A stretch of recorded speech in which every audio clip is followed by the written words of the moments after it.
어떤 화가가 자기가 사는 한 도시의 모습을 그림으로 그렸습니다. 그리고 그 도시 그림에 의미 있다고 생각되는 사람을 그려 넣으려 했습니다. 어느 날 화가는 적합한 한 사람을 발견했습니다. 그 사람은 도시의 골목을 깨끗하게 청소하는 청소부였습니다. 화가는 청소부가 열심히 일하는 현장에서 그를 만나 자신의 화실로 와서 자기 그림의 모델이 되어달라고 부탁했습니다. 청소부는 그러겠다고 약속하고 그 이튿날 화가의 화실로 찾아왔습니다.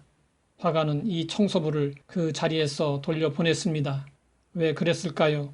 화가를 만나러 온 청소부는 이발을 하고 목욕을 하고 머리를 만지고 가르마를 타고 번쩍이는 구두를 신고 최대로 멋을 내고 왔기 때문이었습니다. 화가에게 필요한 사람은 멋쟁이 신사가 아니라 열심히 일하는 청소부였습니다. 작업복을 입고 작업모를 쓰고 흙먼지를 뒤집어 쓰며 땀을 흘리며 일하는 청소부가 필요했습니다. 우리가 택함을 받은 것은 전적인 은혜입니다. 우리가 구원받은 것도 전적인 은혜입니다. 우리가 의로워서, 우리가 똑똑하고 잘나서 택함받고 구원받은 것이 아닙니다. 모든 것이 하나님의 은혜입니다. 그런데 우리는 가끔 청소부와 같이 우리의 모습을 잘 꾸미고 하나님 앞에 나아가 사랑과 은혜를 받으려 합니다. 예수님은 말씀하셨습니다. 건강한 자에게는 의사가 쓸데없고 병든 자에게라야 쓸데있느니라. 나는 의인을 부르러 온 것이 아니요 죄인을 부르러 왔노라. 의사가 필요한 자는 병든 사람이지 건강한 사람이 아닙니다. 당시 바리새인들은 세리와 창기를 개같이 취급하며 무시했습니다.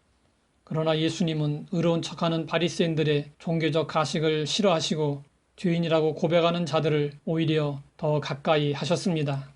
하나님이 찾으시는 사람은 죄인입니다. 십자가가 필요한 사람은 죄인입니다. 우리가 하나님 앞에 설 수 있는 것은 나의 의나 공로 때문이 아닙니다. 우리는 약하고 끊임없이 죄를 짓는 죄인입니다. 그럼에도 불구하고 하나님은 우리에게 자비를 베푸시고 긍휼히 여겨 주십니다. 우리는 이러한 하나님의 은혜를 힘입어서 하나님 앞에 담대히 나아갈 수 있습니다. 더럽고 추하고 못난 나의 모습을 바라보면 하나님 앞에 도저히 나아갈 수 없습니다. 하지만 하나님은 내 모습 이대로 은혜의 보좌 앞으로 나아오라고 하십니다. 데이빗 링은 1953년 미국 아칸사스에서 뇌성마비 장애를 안고 태어났습니다. 그가 나타나면 다른 사람들이 불편해했습니다. 그런 그가 예수님을 만나게 되었습니다. 그는 예수님 안에서 자신의 있는 모습 그대로를 존중하며 받아들였습니다. 이후 그의 삶은 육체의 한계 속에서 일하시는 하나님의 역사의 현장이 되었습니다. 데이빗 링은 구원받고 난 이후에 하나님의 사랑을 전하고 싶어 몸살이 났습니다. 설교자로서 부적합하다고 주변 사람들이 만류했지만 그는 1980년에 목사가 되었습니다. 그는 와서 설교해달라는 곳이 많아서 수없이 정중하게 거절해야 할 만큼 유명한 전도자가 되었습니다.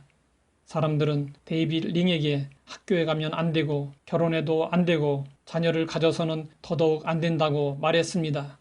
하지만 그는 대학을 졸업했고 캐런이라는 아름다운 여성과 결혼하여 네 자녀를 두고 행복한 가정을 이루었습니다. 내 모습 이대로. 이것은 데이빗 링이 자서전 형식으로 써낸 책의 제목입니다. 하나님은 오늘도 우리에게 내 모습 이대로 하나님 앞으로 나오라고 하시고 우리 모습 그대로 사용하기 원하십니다.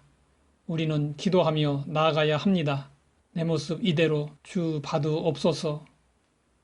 하나님 아버지, 내 모습 이대로 받아주시고 사랑해 주시니 진실로 감사합니다.